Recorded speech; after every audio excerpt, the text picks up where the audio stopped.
Everybody works so hard to make it in this world, and to have it cut short is not acceptable. We have to do everything that we can to help you so that you can go home to them every single night.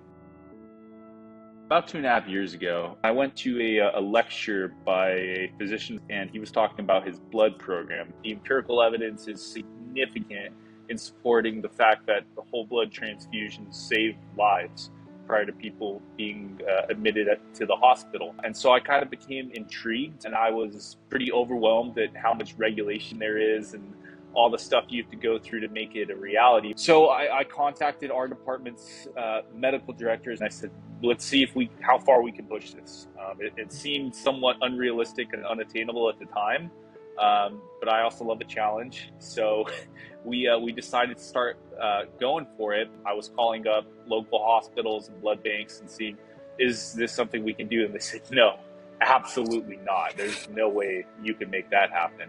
So I said, perfect, I'm going to make it happen. So I had to bring this up my chain of command to my different chiefs. Obviously, blood is a very heavily regulated field for good reason. He had a lot of questions. I made a presentation for him as well as the rest of our executive staff, and they bought onto it. And the next step was to get this past our local emergency medical services bureau. Luckily, I wasn't the only one in California who had this idea. There was 5 other counties at oddly enough, the exact same time we were thinking about doing this. On April 10th of this year was the first transfusion in the state's history by a pre-hospital paramedic and a government employee paramedic. And the rest is kind of history after that. My dad always said the best part of your work is the fruits of your labor. And so now we're kind of seeing that, and it's been unbelievable to see the results. 100% categorically has saved lives. We gave our most recent transfusion prior to their admission to the hospital. It was reported that it lost over 1.5 liters of blood.